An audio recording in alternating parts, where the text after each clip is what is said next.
जय हिंद दोस्तों, मैं हूं आपका दोस्त के बी और डेली करंट अफेयर्स के एक नए वीडियो में आप सभी का स्वागत है। तो आज के इस वीडियो में हम 11 नवंबर 2020 से जो भी महत्वपूर्ण प्रश्न आपकी परीक्षाओं में पूछे जा सकते हैं उन सभी प्रश्नों को डिस्कस करेंगे। तो आइए इस वीडियो की शुरुआत करते हैं। पहला प्रश्न है, प्रत्येक वर्ष शांति व विकास के लिए विश्व विज्ञान दिवस यानी कि world science day for piece and development कब मनाया जाता है? तो ध्यान रखेंगे आप लोग, ये दिवस होता है 10 नवंबर को। तो इस प्रश्न का ऑप्शन सी करेक्ट होगा। तो मानव जीवन में विज्ञान का क्या महत्व है या फिर इसकी जो भूमिका है उसी को चिन्हित करने के लिए प्रत्येक वर्ष शांति व विकास के लिए विश्व विज्ञान दिवस मनाया जाता है। और ये दिवस मनाए जाने की शुरुआत की गई थी यूनेस्को के द्वारा वर्ष 2002 में।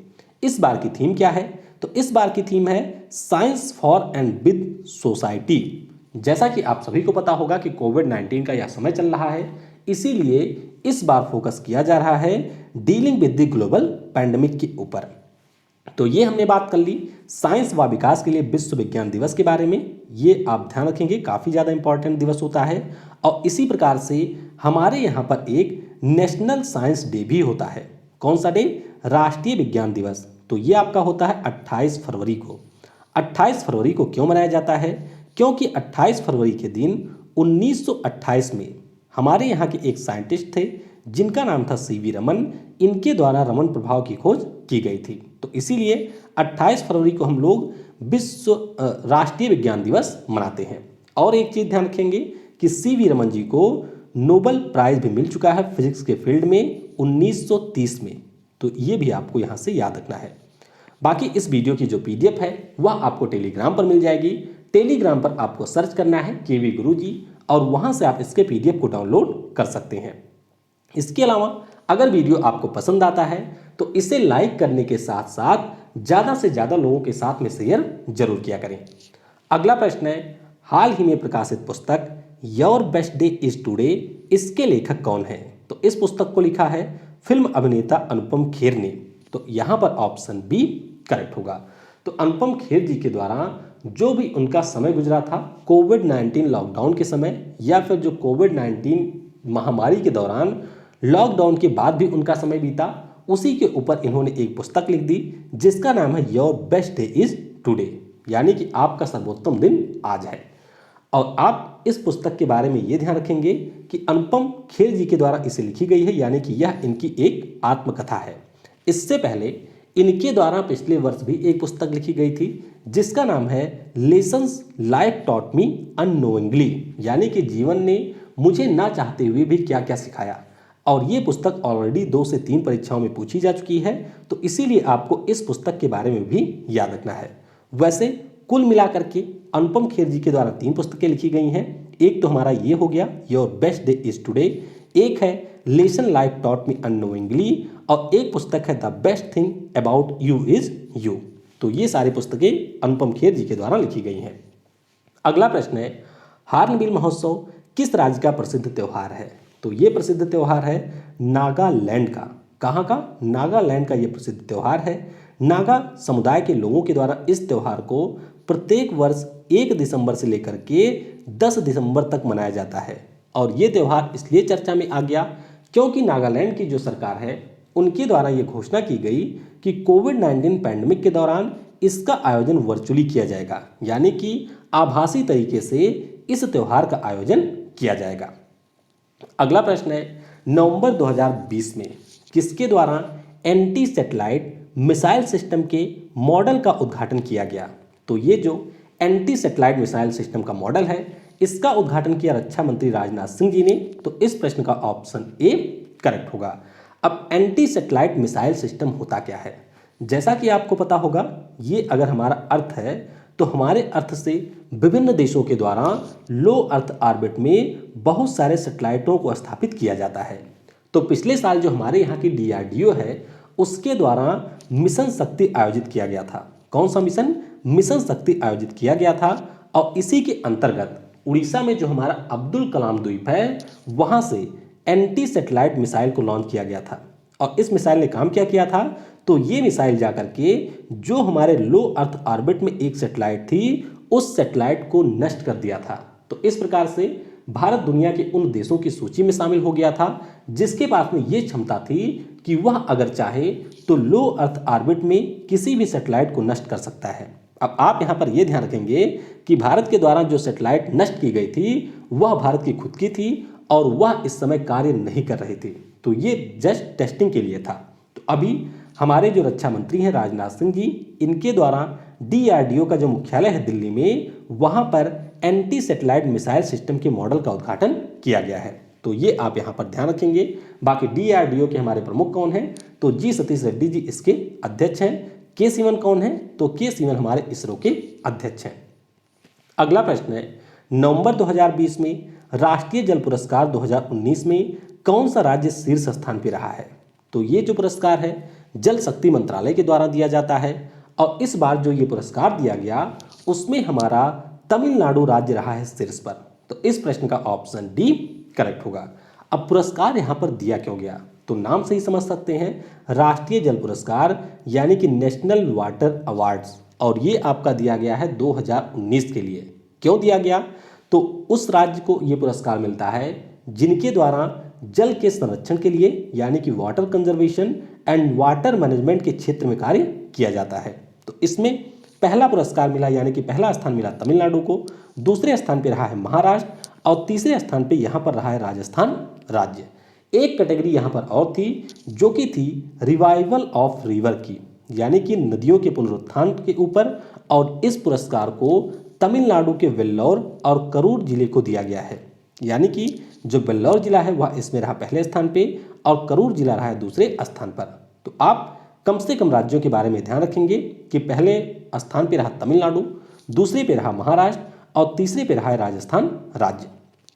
तमिलनाडु की बात करते हैं तो राजधानी चेन्नई में है, राज्यपाल हैं बनवारी लाल पुरोहित और मुख्यमंत्री हैं इडापड्डी के पलाना स्वामी।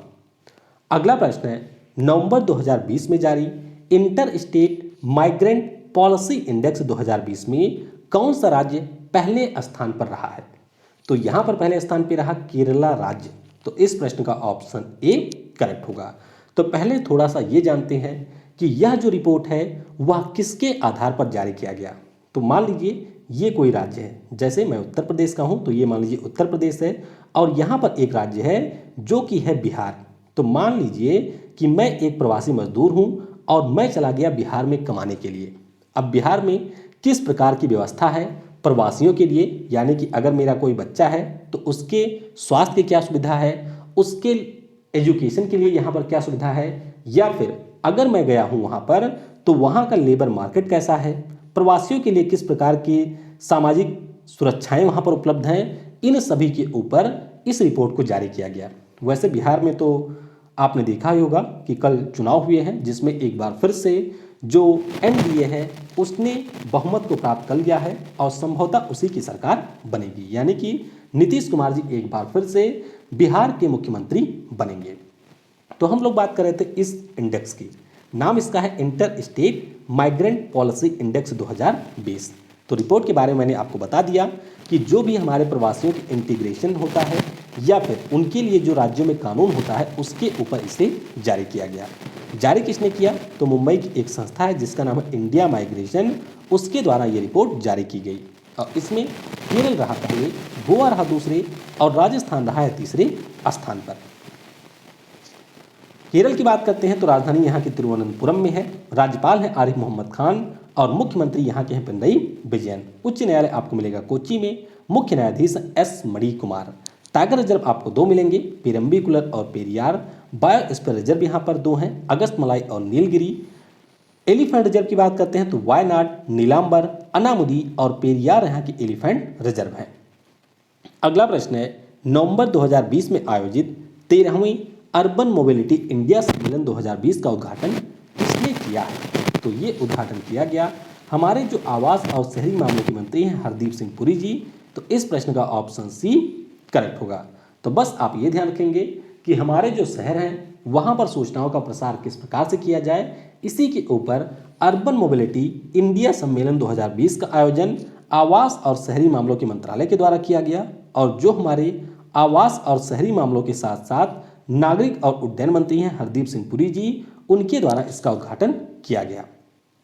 अगला प्रश्न है, किस राज्य की विधानसभा ने पंचायतों के लिए राइट टू रिकॉल विधेयक को पास किया? तो ये जो विधेयक है इसे पास किया है हरियाणा की विधानसभा ने।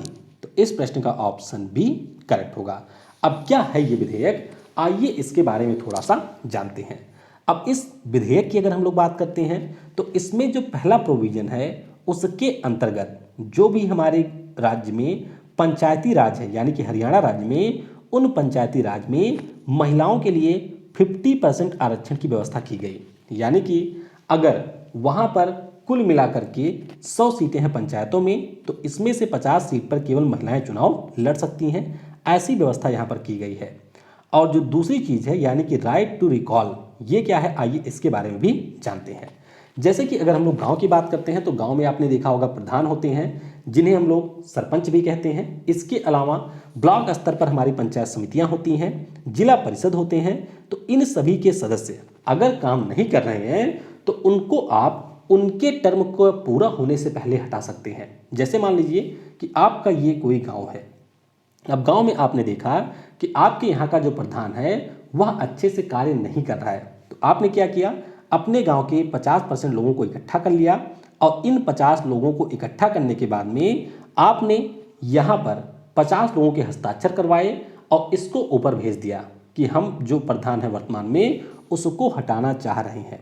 तो उसके बाद में अगर 50 लोगों ने लिखित में ये दे दिया तो फिर यहाँ पर एक मतदान करवाया जाएगा और अगर उस मतदान में 2/3 लोगों ने यहाँ पर ये कह दिया कि हाँ ये जो प्रधान है या फिर जो पंचायत समिति है या फिर अगर हम लोग जिला परिषद की बात करते हैं तो उसका सदस्य है वह ठीक से कार्य नहीं कर रहा है और 2/3 लोग इसके लिए सहमत हो गए, तो फिर उसको उसके पद से हटा दिया जाएगा।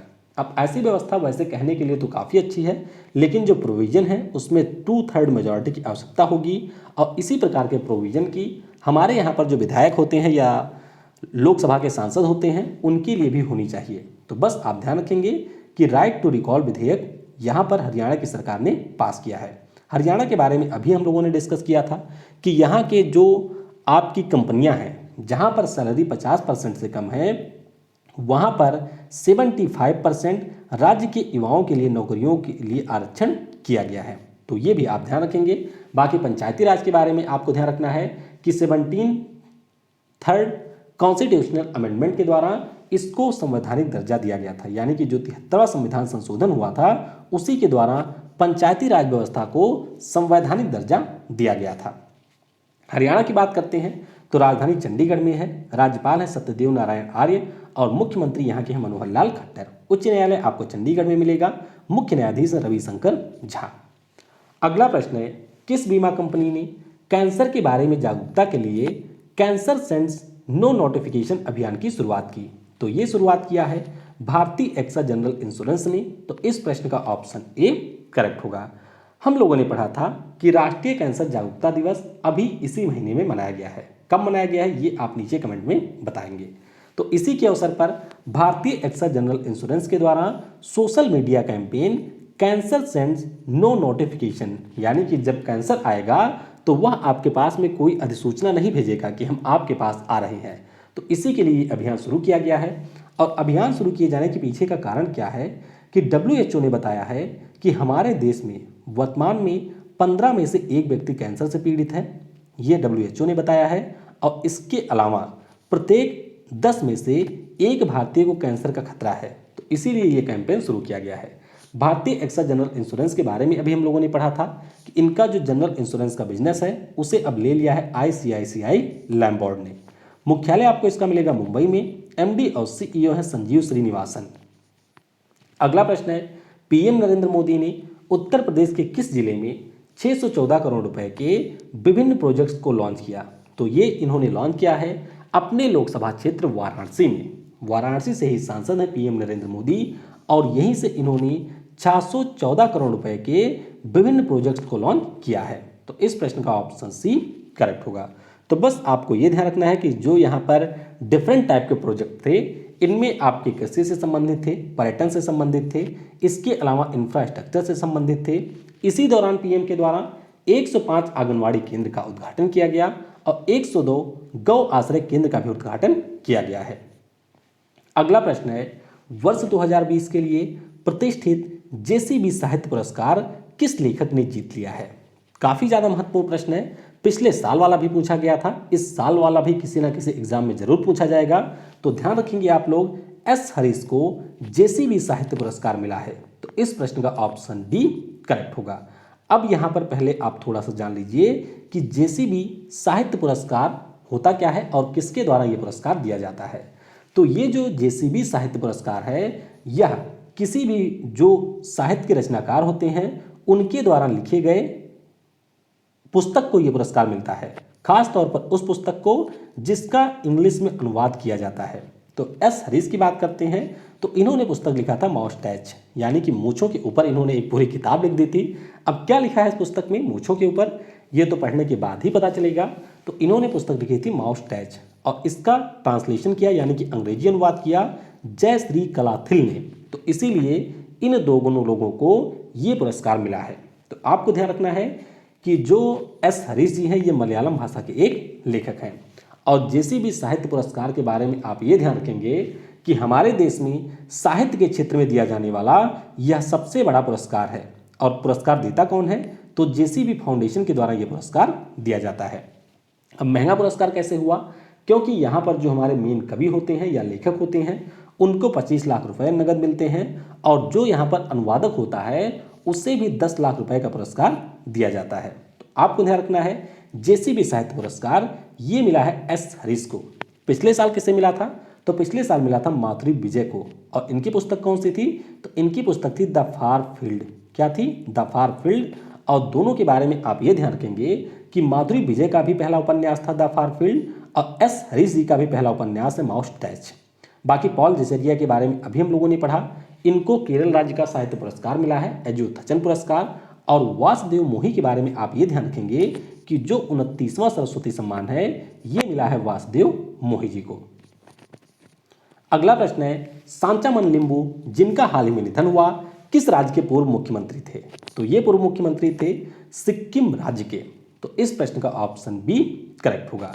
तो सिक्किम राज्य के चौथे सीएम के रूप में 17 जून 1994 से 12 दिसंबर 1994 तक इन्होंने कार्य किया था, यानी कि लगभग 6 माह के लिए ये सिक्किम राज्य के सीएम रहे थे। तो अभी इनका 73 ईयर की आयु में निधन हुआ है।